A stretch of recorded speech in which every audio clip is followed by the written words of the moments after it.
नमस्कार। कैसे हैं आप सभी लोग। आप सभी का वर्ल्ड इजी इंग्लिश लिटरेचर में स्वागत है। The post office. आज हम लोग क्या पढ़ने वाले हैं, द पोस्ट ऑफिस। इसके लिए आप सरगुजा यूनिवर्सिटी की या फिर और भी पता नहीं कौन सी यूनिवर्सिटी आप लोग की जो भी यूनिवर्सिटी की हो, उसके MA फाइनल के लिए ये टॉपिक है आपका। रविंद्रनाथ टैगोर जी के द्वारा लिखी हुई ये एक प्ले है जो कि ओनली 3 to 4 डेज़ में लिखी गई थी। और ये जो है बहुत ही एक फेमस उनकी आर्ट है। तो आइए हम लोग पहले रविंद्रनाथ टैगोर जी के बारे में डिस्कस कर लेते हैं, उसके बाद इस कहानी की ओर चलेंगे। तो ये है दोस्तों रविंद्रनाथ टैगोर जी की। रविंद्रनाथ टैगोर जो थे वो खुद ही एक मल्टी पर्सनालिटी वाले पर्सन थे, जिसलिए हम लोग एक वर्ड यूज़ करते हैं पॉलीमैथ। तो Rabindranath Tagore was a multi talented personality, was born in Calcutta, Bengal Presidency, British India. जो कि रविंद्रनाथ टैगोर जी जो थे वो बंगाल प्रेसिडेंसी में पैदा हुए थे और वो एक मल्टी टैलेंटेड पर्सनालिटी थे, जिनको हम लोग एक वर्ड में यूज़ कर सकते हैं पॉलीमैथ। बंगाल जो कि अभी कोलकाता बोलते हैं, ऑल्सो कॉल्ड एज गुरुदेव। उनको गुरुदेव भी कहा जाता है, रविंद्रनाथ ठाकुर भी कहा जाता है। Start writing at the age of 8 year. वो इतने महान व्यक्ति थे कि उन्होंने 8 साल की उम्र में लिखना शुरू कर दिया था। Release his first poem at the age of 16 year.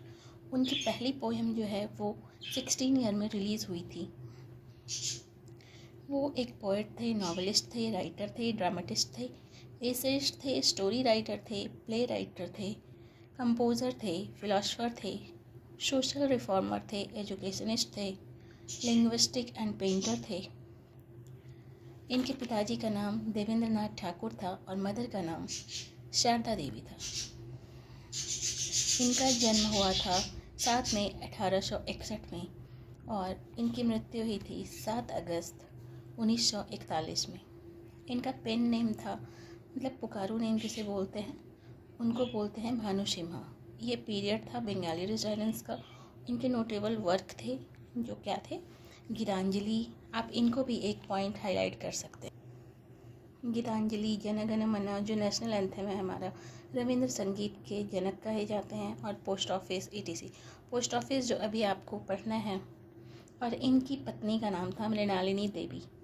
ये फाउंडर थे शांति निकेतन के, विश्व भारती कला भवन के। और ये पहले इंसान थे जिनको कि एक पहले नॉन यूरोपियन थे जिनको 1930 में गीतांजलि के लिए उनको नोबेल प्राइज़ दिया गया था लिटरेचर से। तो आइए हम लोग फिर आते हैं पोस्ट ऑफिस में। ये 1912 में रिटन, ये लिखी गई थी 1912 में और पब्लिश भी हो गई थी, लेकिन ये स्टेज की गई थी 1913 में, जबकि गीतांजलि तब तक आ गई थी और उनको नोबेल पुरस्कार भी मिल चुका था। ये काफ़ी एक फेमस प्ले थी जो कि वर्ल्ड वाइड, मीन्स आप बोल सकते हैं कि अबे थिएटर डबलिन में ये एक्ट किए गई थी। It was publish in the year 1912। It was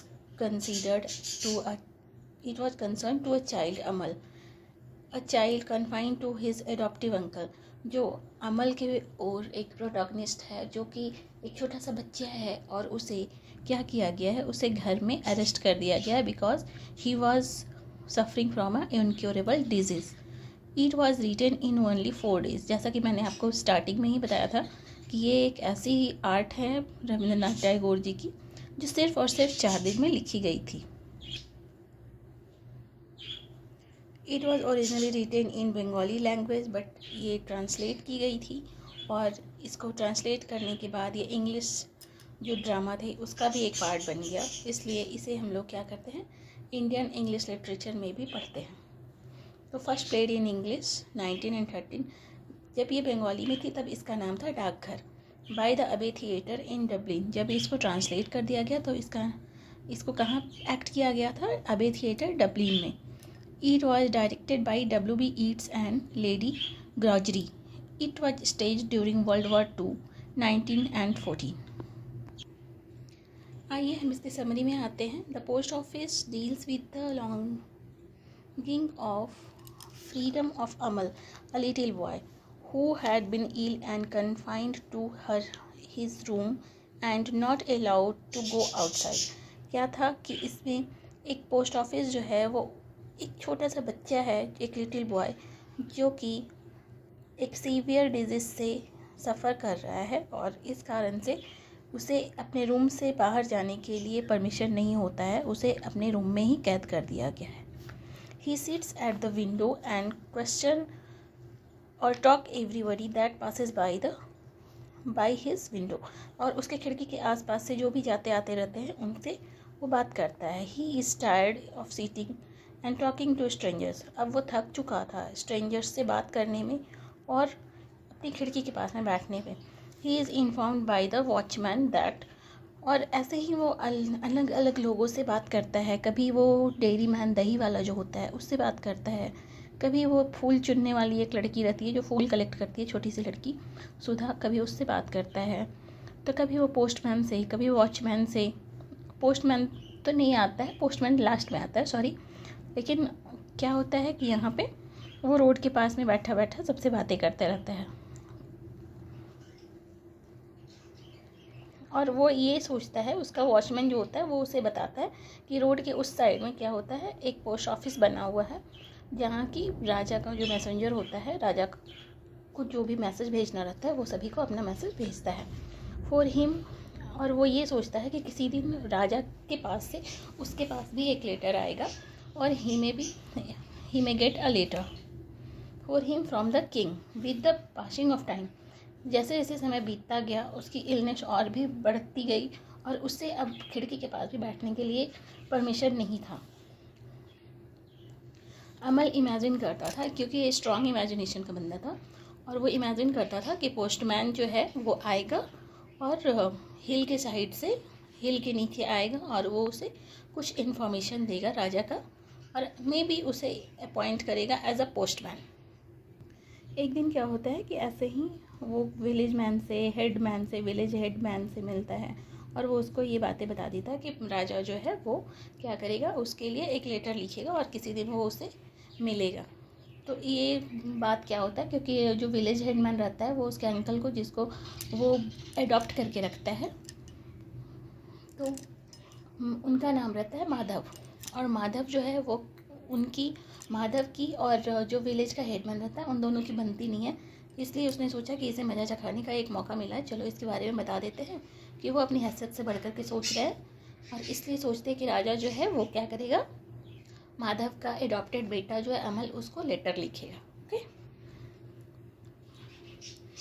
तो क्या करता है कि जब उसे ये पता चलता है राजा को कि वो अमल जो है वो क्या करता है, एक छोटा सा बच्चा है और बीमार है, तो वो क्या करता है कि एक जो रॉयल फिजिशियन होता है, जो राजसी वैद्य होते हैं, उनको भेजता है, जो कि बहुत ही एजुकेटेड पर्सन होता है, उसको भेजता है। लेकिन उसके आते आते तक काफ़ी देर हो जाती है और उसने जैसे ही चेकअप करना स्टार्ट किया होता है तो देखता है कि इसकी हालत बहुत ख़राब हो चुकी है और ये कभी भी मर सकता है।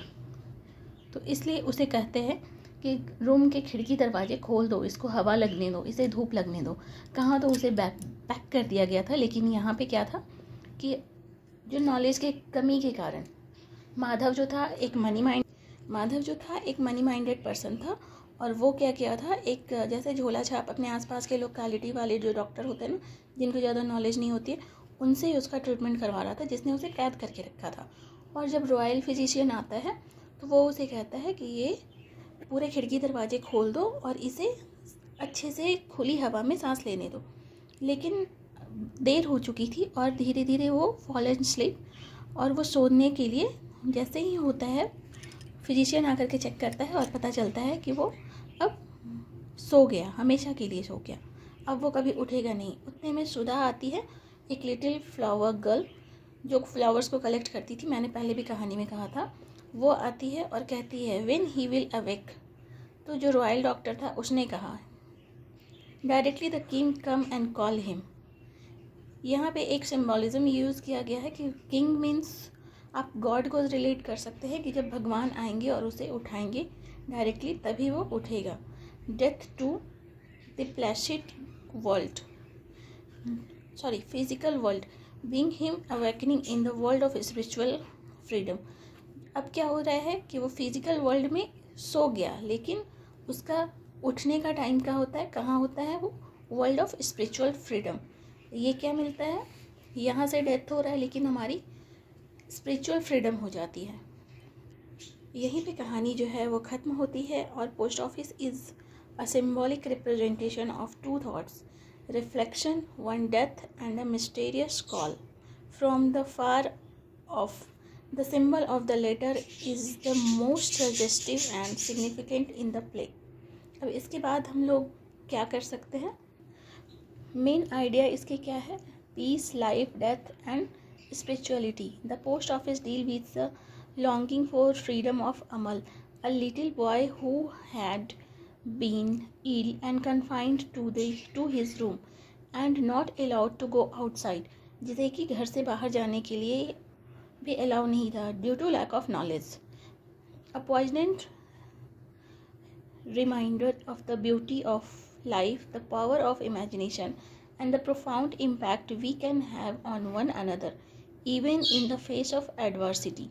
The main idea of the drama is the message an author wants to communicate through the piece. इसमें हम लोग ये मेन आइडिया दे सकते हैं और कैरेक्टर स्केच क्या कर सकते हैं, अमल के बारे में लिखेंगे, माधव दत्त जो उसके अंकल थे जिसने अडॉप्ट किया था अमल को, गफ़ार के बारे में लिख सकते हैं, सुधा के बारे में लिख सकते हैं, विलेज हेडमैन, किंग्स हेराल्ड जो किंग का मैसेंजर था, रॉयल फिजिशियन के बारे में, डेयरी मैन के बारे में देंगे, वॉचमैन के बारे में, और लिटिल बॉय जिसके साथ वो क्या करता था, खेला करता था। The post office by Rabindranath Tagore is a poignant play about Amal, a sick boy confined to his room due to illness, whose dreams of escaping his confinement and connecting with the world beyond.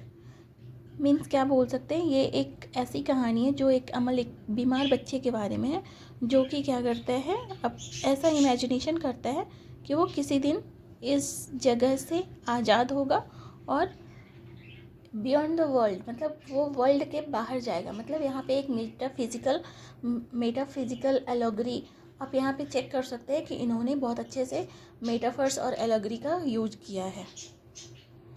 The construction of post office near by spark to his imagination and he fantasize about receiving a letter from the king और becoming a postman. It explore hope, resilience and transformative power of human relationship. It show the mind and spirit, imagination and connectivity between them. अब इसके आप symbolism में आ जाइए, symbolism में दे सकते हैं आप। The post office itself is a powerful symbol of communication, connection, exchange of ideas and emotion. Amal longing for a letter from the king represents a deeper yearning for freedom and spiritual awakening. Significance, अब आप significance में आ जाइए। Significance, the post office is widely performed play. अब आते हैं इसके significance में। The post office is widely performed play that continues to resonate the audience due to its simplicity, emotional depth and exploration of universal theme, that is death. Significance को short में भी लिख सकते हैं। स्ट्रक्चर ऑफ द प्ले, नाटक की संरचना कैसी हुई है, स्पिरिचुअल जर्नी जो आध्यात्मिक यात्रा होती है वो कैसी है, और क्रिटिकल और emotional depth, universal theme, mortality और डेथ। इसके मेन आइडिया, सेंट्रल आइडिया, इस पर भी डिस्कस करते हैं।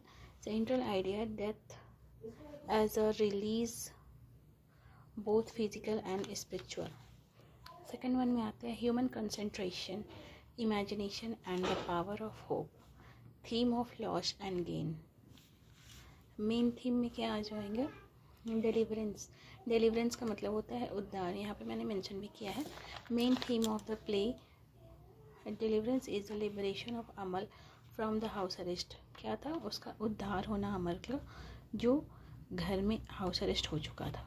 Time, the life has limited time and Amal has lots of aspiration to be fulfilled. Death, the watchman brought theme of death to the surface as end of time. Behavior, Amal was a human being, and as human being behavior, Amal was represent social behavior. Because वो क्या करता था, अपने खिड़की के पास में बैठ करके जो भी आने जाने वाले थे उनसे भी से बात करता था और उनसे अपने इमोशंस और जो भी इसके थॉट्स थे उसको शेयर करता था। Symbolism, the post office postman king, death of Amal watchman इटिशे। लास्ट में हम लोग क्या डिस्कस कर सकते हैं इसके कंक्लूजन का? कंक्लूजन में आते हैं, the post office is a gem of Indian and world liberation. It deliver its message and liberation as in an effective manner have become a source of motivation to thousands of people. Tagore insight into death is principle. Death is perhaps at its deepest. Reference में हम लोग क्या दे सकते हैं? Drama the post office, Rabindranath Tagore द्वारा लिखी गई थी, और डाकघर the Bengali language, Rabindranath Tagore. That's all. उम्मीद करती हूँ आपको ये वीडियो अच्छा लगा होगा। अगर आपको थोड़ी सी हेल्प मिली होगी तो आप इस वीडियो को लाइक करें और सब्सक्राइब करें, जिससे मुझे और मोटिवेशन मिले और मैं और भी वीडियोस आपके लिए डाल सकूँ। Thank you. Goodbye friends.